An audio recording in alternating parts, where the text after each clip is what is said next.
안녕하십니까.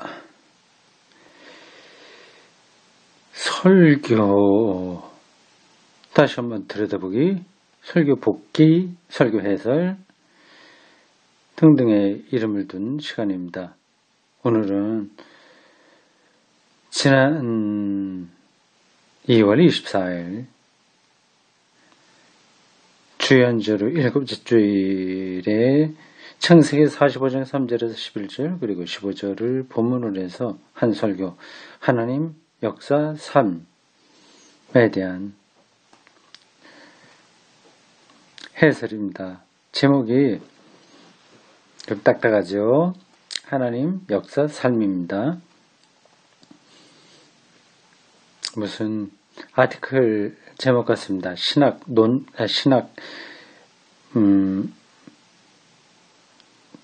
아티클과 같죠. 제목이 그렇게 들립니다. 하나님과 역사와 삶. 이 제목이 가리키고 있는 거는 분명합니다. 하나님이 역사의 주인이고 그 역사 안에 우리의 삶이 들어있다는 거죠. 이게 뻔한 이야기 같긴 한데 역사를 하나님의 관점으로 보냐 아니면 설교 중에서도 얘기했습니다만은 제국의 관점에서 보냐에 따라서 차이가 나는 겁니다. 제국이 아니라 어떤 사람들은 민중사관으로 보겠죠. 역사의 관점 이게 역사학만이 아니라 신학이나 인문학에서도 가장 중요한 겁니다. 근데 역사가 우리의 삶이잖아요. 제 역사라고 한다면 이걸 생각해야 됩니다. 그거는 공중에서 뚝 떨어진 게 아니라 이어지는 겁니다. 이 땅에서. 역사적이라고 할 때는 여기서 어떤 일이 벌어지고 또 그거는 또 원인이 또 있을 거고 그 일이 어떤 과정을 거쳐서 어떤 결과를 맺고 또 그것이 또 원인이 되고 결과가 되고 합니다. 그래서 헤겔 같은 사람들은 변증법적 역사관을 얘기했죠. 칼 막스의 주장도 사실은 역사관입니다. 기본적으로 그렇습니다. 경제를 중심으로 해서 역사를 본 거죠. 헤겔의 좌파가 막스라고 하지 않습니까? 그 역사 철학입니다. 헤겔의 변증법적인 역사, 헤겔에 의하면 변증법적으로 역사가 발전해서 결국은 절대정신이 지배하는 세계가 온다. 그렇게 봤습니다. 절대정신, absolute Geist, 독일어로 그렇습니다. 이 Geist라고 하는 독일어가 의미가 좀 특별합니다. 영어로 보통 spirit이라고 하나요? 정신, 영 이런 것들입니다. 근데 꼭 spirit만 아닌데 하여튼 절대정신이 지배하는 때가 온다고 헤겔이 변증법적으로 이 역사를 봤는데 변증법적인 역사관은 막스에게도 그대로 이어집니다. 그 변증법적 역사, 정반합 이거 말이에요. 어떤 명제가 있고 거기에 대한 반대가 또 나서고 그래서 다시 극복되고 지양되고 그래서 그게 다시 명제가 되고 거기에 대한 반론이 오고 이런 식입니다. 근데 그러한 역사 발전 그런 있잖아요. 그건 우리가 실제로 경험할 수 있는 것들입니다.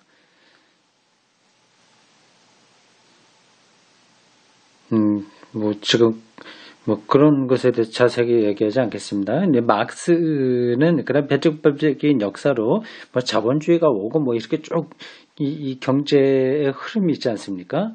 그러다가 무산자 계급이 혁명을 통해서 지배하는 세상이 온다. 그게 이제 막스가 본 역사의 발전의 결과입니다. 이제 공산주의의 이론이기도 하고요. 자, 그 역사를 이제 어느 관점으로 보느냐에 따라서 달라지는 겁니다. 그러니까 역사가 손에 잡듯이 딱 쥐어지는 게 아니에요. 이게 뭐 어떤 일이 어떻게 와서 어떻게 돌아가는지 정말 모릅니다. 대구 샘터교회만 하더라도요. 대구에 지금 현재 있는 자리 신천 여기 있는 데입니다. 거기에서 자리를 잡고 뭐 따로 교회당이 있는 건 아니지만 어느 카페 지하 빌려서 예배를 드립니다. 근데 거기서 예배를 드리게 될 거라고 하는 거는 아무도 예상하지 못한 겁니다. 원래 하양의 작은 아파트 거기서 대구선수 아카데미 사무실 겸 제 연구실 비슷하게 사용하다가 거기서 일주일에 한 번씩 모임을 갖고 또 다시 질량으로 조금 넓은 아파트를 같은 용도로 얻어서 있다가 10년 전에 대구로 나가는 거 아니겠습니까? 꼭 나가야 될 필요는 없었어요. 대구에 나갈 생각도 없었고요. 집이 하양에 있었기 때문에 그 근처에서 뭐 사람들이 오든 안 오든 뭐 상관하지 않았으니까 근데 머물러 있었습니다. 그런데 지금은 영천으로 더 깊은 데 들어와서 대구로 나갈 필요가 사실 하나도 없었던 거죠. 근데 대구로 나가게 됐습니다. 거기 얽힌 이야기도 깁니다. 그러니까 어떤 사건이라고 하는 건 꼭 하나로 단절된 게 아니라 유기적으로 다 물려 있습니다. 대구에 대구 샘터교회가 자리를 잡게 된 데는 여러 가지 비하인드 스토리라고 할까? 그런 것도 있을 거고, 뭐, 두루두루 그런 것 많이 있습니다. 그러니까 역사라고 하는 게, 이걸 어떻게 해석하냐, 이게 쉽지 않은 거죠. 3.1운동도 그렇습니다. 어저께 설교하고 마친 다음에, 현대사 전공한 집사가 전문가예요. 가끔 뭐 말 들을 때 많이 배웁니다. 하는 이야기가 3.1운동에 대해서 전통적으로 내려왔던 그 규정, 그러니까 비폭력, 저항운동, 요게, 이런 해석이 정확하지 않다고 하는 겁니다. 그러니까 33명 그 선언문을 발표할 때 이름을 올린 사람들, 거기에도 뭐 이런저런 다른 이야기들 많이 있더군요. 어쨌든 그들은 엘리트들로서 외교적으로 이 문제를 해결해 보려고 했었는데 그걸로 되지 않고 결국 민중들이 폭력적인 방법으로 저항함으로써 아마 그렇게 두루두루 이렇게 갔다는 겁니다. 그러니까 비폭력과 폭력 이게 같이 갔다는 거죠. 그리고 그걸 주도했던 사람들은 여전히 양반의식, 엘리트의식 그런 게 있어서 이런 그 민중들의 폭력적이고 거친 이 저항을 별로 탐탁지 않게 생각했다고 하네요. 그러니까 그 모든 역사를 어떻게 보느냐에 따라서 관점들이 달라지는 겁니다. 물론 어떤 게 생기거나 있던 게 감추고 뭐 그렇게 하면 안 되죠. 어떤 사건에 이게 끼친 영향들이 아주 다각도 또 다층적이라고 하는 겁니다. 그래서 역사관이 생기는 거죠. 하나님 역사 3 이런 거였어요. 설교가 뭐 그때는 요셉 이야기를 했기 때문에 뭐 재미있었을 겁니다. 제국에 대한 이야기 많이 나왔어요.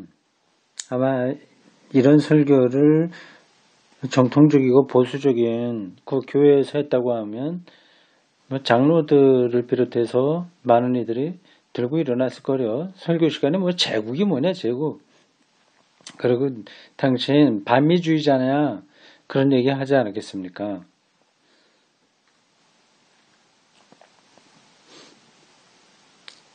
이 제국이라고 하는 문제는 성서를 이해하는데 대단히 중요합니다.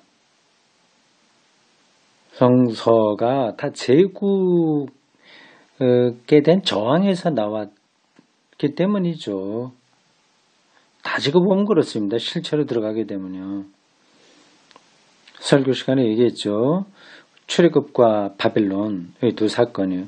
그건 애굽하고 바벨론과의 투쟁 아니겠습니까? 그 바벨론이 더 중요해요, 사실. 실질적으로는 바벨론 사건입니다. 기원전 587년에 벌어졌던 바벨론 포로. 그때 그들이 도대체 왜 이 역사가 이런 식으로 흘러가냐는 것에 대해서 많이 궁금하게 생각했고, 그리고 하나님 신앙이 흔들리게 되겠습니다. 하나님을 믿는 우리가 이렇게 된다면 하나님이 무기력하거나 우리가 하나님의 자손이 하나님의 백성이 아니다. 그런 결론에 도달하게 되죠. 근데 선지자들은 그게 아니다. 하나님께서 이런 데서도 이 역사를 하나님이 주관하신다. 이제 그걸 얘기하려고 하는 겁니다. 근데 그 이야기를 출애굽 이야기를 통해서 하는 거죠. 옛날부터 구전되어 왔던 그런 이야기를 바벨론 포로 사건이 벌어지자 선지자들이 그 이야기를 유대인들에게 함으로써 역사는 바벨론이 아니라 하나님이 주관하시는 거구나. 그걸 알게 되는 겁니다. 신학도 마찬가지예요. 마찬가지라기보다도 배경이 비슷한 겁니다. 예수님이 십자가에 처형당했다고 하는 것이 단적인 예입니다. 십자가는 제국의 처형 방법이거든요. 로마 사람에게는 십자가 처형을 내지 못합니다. 로마 사람이 아닌 사람 중에 반역을 한 사람에게 해당되는 형벌이 십자가 처형입니다.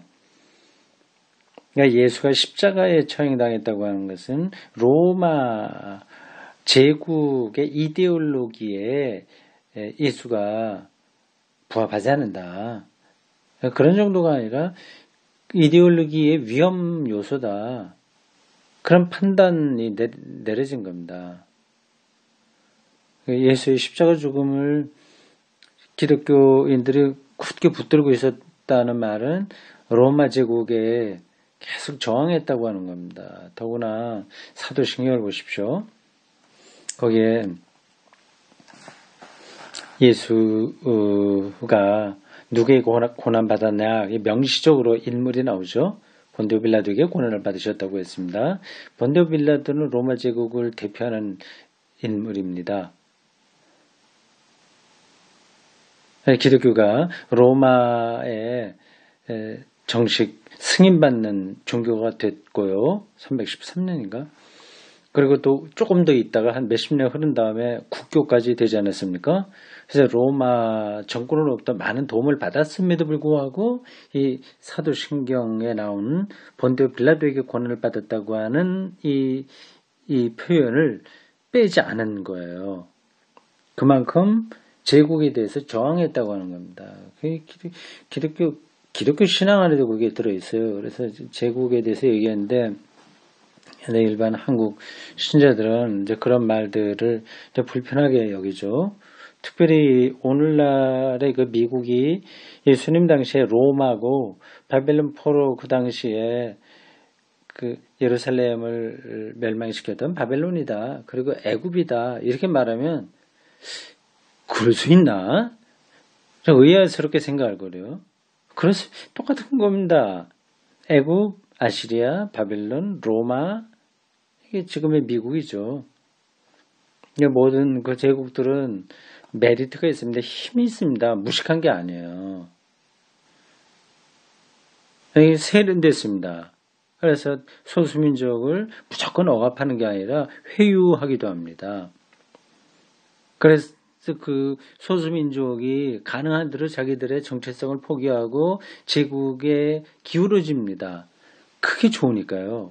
요즘도 마찬가지 아니겠어요? 영어를 잘해야 좀 앞으로 출세길이 열린다 생각하지 않습니까?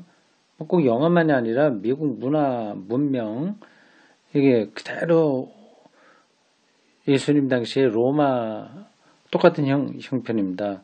팍스 로마나 이게 로마의 이데올로기를 표현하는 거거든요. 팍스 평화, 로마나 로마의 평화.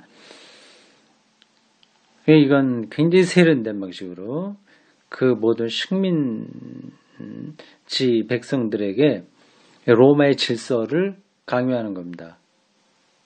잘하면 당근을 주고 못하면 채찍을 가하고 이런 방식으로 적응하게 하는 거죠. 세련된 겁니다. 지금 미국 문명 문화도 다 지금 세계를 다 그런 방식으로 지배하고 있지 않습니까? 그러니까 틀림없이 이건 예수님 당시에 로마가 미국이다. 그건 뭐 더 길게 말할 것도 없습니다. 정확한 거예요. 근데 다시 한번 높아심으로 말씀드린다면 제가 무조건 그걸 부정한다는 뜻으로 드리는 게 아닙니다. 로마가 뭐 다 잘못했나요? 잘한 것도 많지. 바벨론도 마찬가지입니다. 이 바벨론 예를 들자면 그 다니엘 있지 않습니까? 바벨론에 가서 뭐 이런저런 두루두루 뭐 활동한 거 있지 않습니까? 그 왕족 다니엘이 그 바벨론에 가서 아주 용서한 대접을 받은 거예요. 그 제국들은 몰상식하게 식민지를 통치하지 않습니다. 그 지도급 인사들에겐 잘해줍니다. 그 우리 친일 뭐 지도급 인사들 이런 사람들에게 잘해주는 것처럼 일본이 그렇게 했죠. 그렇게 해서 회유하고 그래서 그 모든 백성들을 제국화하는 거죠. 다니엘도 그런 위기였는데 다니엘은 거기서 넘어가지 않고 버틴 거죠. 그래서 그 성서에 기록될 정도였는데 그 회유된 사람들은 너무 많습니다. 자, 제국이란 말 오해하지 마시라고 잠깐 설명했습니다. 그 요셉 이야기를 재밌게 했습니다. 여러분들이 잘 알고 있는 이야기인데 그래도 다시 하니까 재밌죠. 그래서 제가 그걸 압축적으로 전하니까 쓸데없는 얘기하지 않고 좀 속도감 있게 진행됐죠. 괜찮을 겁니다. 괜찮았을 거예요. 이제 서사가 살아있기 때문에 그렇습니다. 서사요. 이야기가 살아있는 거죠. 그래서 설교학에서 요즘이 아니라 벌써부터 서사 설교, 내러티브 설교 방법 그런 것들 많이 이야기합니다. 그러니까 관념에 대해서 자꾸만 설명하려고 하지 말고 이야기를 해라. 그거예요. 근데 그게 장단점이 있습니다. 그냥 간정식으로 뭐 막 그런 내러티브, 그런 서사가 된다면 끝없이도 가벼워지죠. 그러나 그렇게 살아있다면 정말 그게 어떤 내용을 갖고 있는 서사가 진행된다면 그건 이제 살아있는 설교가 되는 겁니다. 요즘 그 젊은 소설가들의 소설이 저에게 좀 잘 안 읽혀요. 다는 그런 거 아닌데 일반적으로 그런 것 같습니다. 주로 제가 창작가 비평을 오래전서부터 정기구독하고 있는데 종합적인 인문 서적이니까요. 개간지입니다. 여러분들이 뭐 다 아시겠죠? 거기에 이제 소설, 시, 뭐 서평, 뭐 좌담, 뭐 온갖 것 아주 백화점식으로 여러 인문학에 관계된 글들이 있습니다. 근데 소설도 상당한 분량이 거기 차지해요. 한 대여섯, 7, 8명 것까지 나옵니다. 어떤 때는 중편도 나오고요. 단편도 나오고 또 장편으로 해서 몇 번 나눠서 나오기도 합니다. 근데 젊은 분들의 소설을 읽으면 너무 심리 묘사가 많아요. 그래서 골치 아파요. 골치 아프다. 그 표현이 적절하지는 않은 것 같네요. 그러니까 어떤 그 사람의 심리 안에서 자꾸만 파고들어서 그게 자기 꿈하고도 연관되고 뭐 우연한 사건하고 연관되고 그렇게 됩니다.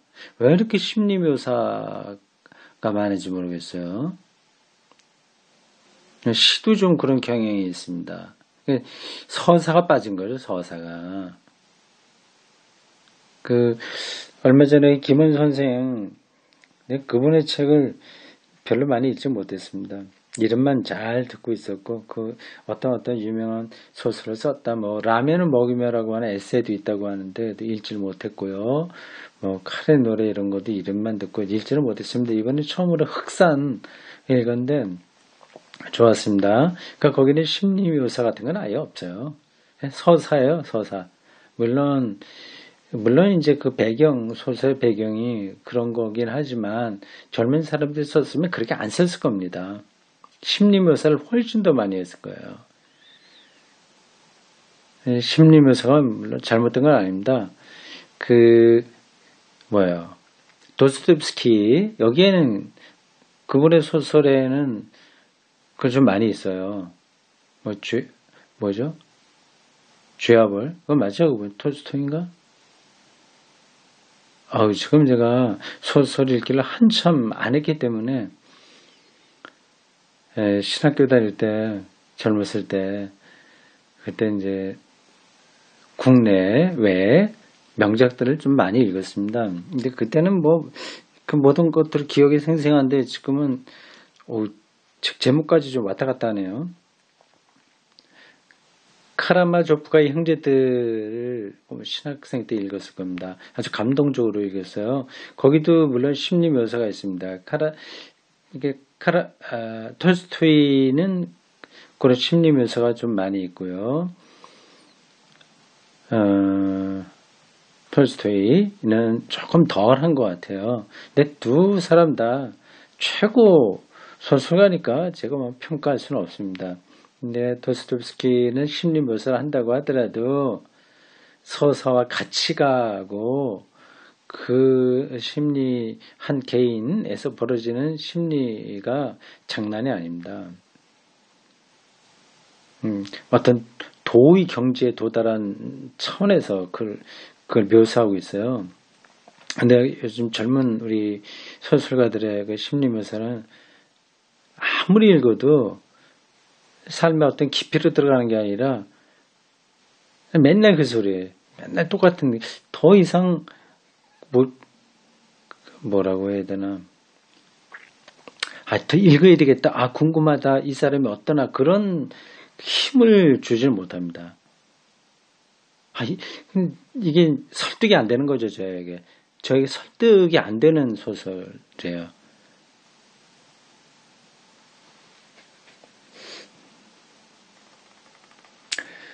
요셉의 이야기 서사가 있어서 재밌었습니다.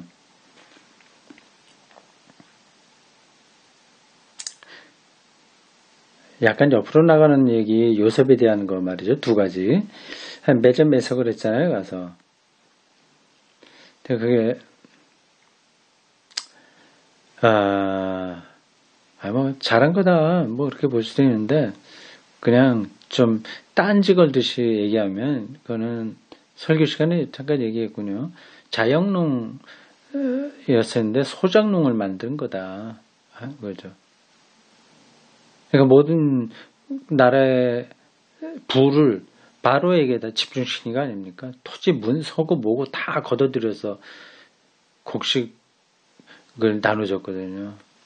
이거는 그 당시 성경을 쓴 사람들이 그런 것까지 염두에 두고 쓴 건 아닙니다. 그 요셉의 역할을 부각시키기 위해서 그렇게 한 건데, 근데 그런 정도만 생각을 해야지, 이 요셉이 얼마나 위대하냐, 이런 식으로 설교를 하면 안 된다고 하는 거죠. 꿈 이야기도 마찬가지입니다.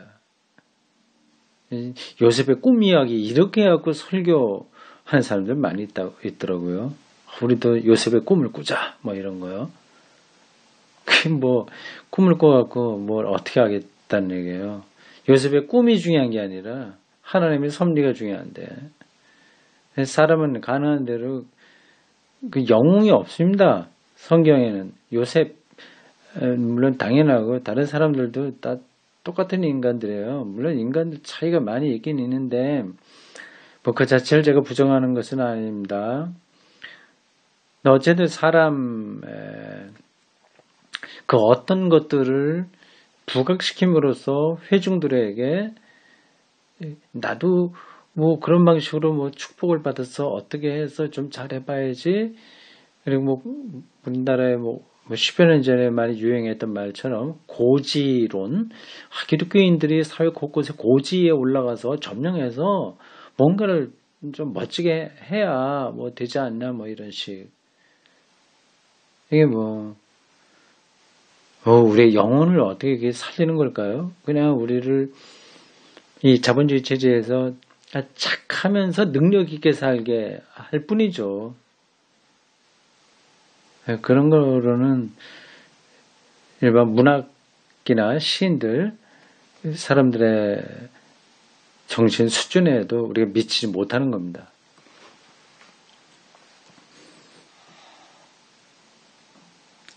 설교의 핵심은 그 형들이 그 동생을 팔았지만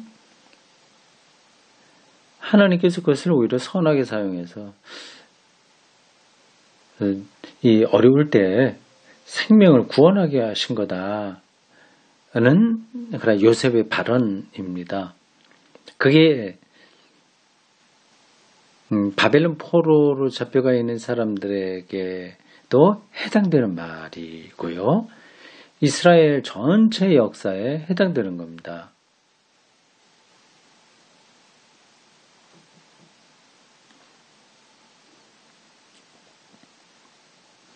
오늘도 마찬가지고요. 조금 딱딱한 얘기라도 좀 들어보십시오. 그 역사 문제가 나와서 하는 겁니다.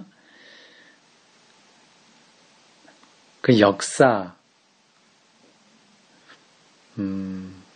히스토리라고 보통 영어로는 얘기합니다.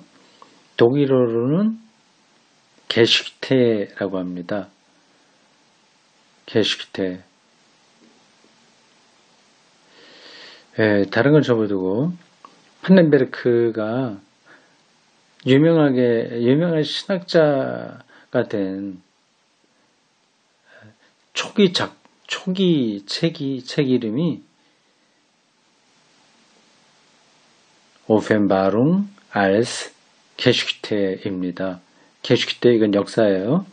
독일어로 역사라고 하는 단어가 히스토리가 있고요. 똑같이 영어하고 똑같이 히스토리가 있고 또 게슈테가 있습니다. 독일어가 좀 철학적이잖아요. 그러니까 같은 역사라고 하더라도 게슈테 하면 우리말로 역사라고 번역할 수밖에 없긴 하나 히스토리하고는 다릅니다. 히스토리는 물론 그것도 게슈테하고 영어를 쓰는 사람들이 비슷한 차원에서 사용할 수 있긴 있으나 독일 사람들은 조금 더 그거를 철학적으로 역사를 바라보는 차원에서 게슈테라고 하는 거죠. 변증법적인 의미를 담고 있는 역사, 그게 바로 게슈테입니다. 변증법적이라는 말도 어렵잖아요. 근데 앞에서 얘기한 건데 그렇게 어려운 건 아닙니다. 우리가 그렇게 그쪽으로 생각을 안 해봐서 그래요. 학문 자체가 뭐 다른 것도 마찬가지라고 보는데 사실 알고 보면 쉬운 겁니다. 근데 모를 때는 무슨 말을 하는지 전혀 안 들어오게 됩니다. 바둑도 알면 쉬운데 모를 때는 깜깜하죠. 음악 경험도 그렇고요. 다 그렇습니다. 근데 변증법적인 역사는 그렇게 갈 수밖에 없습니다. 그거는 맞아요. 우리 겉으로 드러나는 건 그렇습니다. 근데 기독교는 변증법적인 거를 말을 하지만 종말론적인 역사를 얘기합니다. 이게 골치 아픈 얘기가 잠깐 나오네요. 종말론은 역사관입니다. 역사를 어떻게 보느냐는 기독교적 관점이 종말론입니다. 묵시 사상 여러분 나왔죠? 그것도 역사관입니다. 그러니까 종말론적인 역사관이란 두 가지 포인트만 생각하면 됩니다.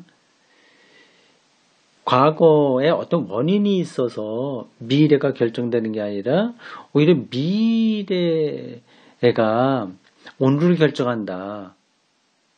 이제 그런 관점이 하나 있습니다. 이것도 뭐 어떻게 보면 말장난 같죠? 어떻게 그러냐? 근데 지금 물을 마시면 시원해지고 그것이 몸을 통과해서 배설되고 이게 역사처럼 흘러가는데 어떻게 미래가 지금을 결정하냐? 이게 배설됐다는 그 과거 미래죠. 그게 아직은 아직 물을 마시기 전이라고 한다면, 근데 그것이 배설되는 그것이 오히려 물을 마시게 했다. 이렇게 생각하는 겁니다. 이게 종말론적인 역사인 거예요. 그래서 하나님은 이미 미래에 가 계신 거죠. 그럼 현재는 안 계시냐? 그건 아니죠. 과거와 현재와 미래. 그런 점에서 성경이 하나님을 뭐라고 표현하냐? 알파와 오메가라고 하지 않습니까? 이게 그 뜻이에요. 이미 오메가, 마침 거기에 그 종말에 이미 하나님은 가 계신 거고, 창조와 미래 전체가 하나님인 거죠. 말하자면 전체 역사가 하나님인 거죠. 정말 미래, 그게 오늘을 결정한다. 이렇게 보는 관점이 하나 있고, 또 하나는 그 미래는, 그래, 미래가 오늘 결정하기나 지금은 글로 흘러가고 있는 건 분명하잖아요. 어제가 오늘이 내일 가는 건 맞지 않습니까? 근데 그 미래가 결정되지 않은 겁니다. 열린 미래인 겁니다. 이거 너무 딱딱한 얘기인데, 마르크스는 이제 헤겔의 도움을 받아서 역사를 변칙법칙으로 발전하면서 무산자기급이 독재를 하는 그것을 완성이라고 보았습니다. 그러니까 그렇게 닫혀 있는 거죠. 결정돼 버린 결정론적 역사관입니다. 그러나 기독교에서는 미래가 결정되어 있다고 생각하지 않습니다.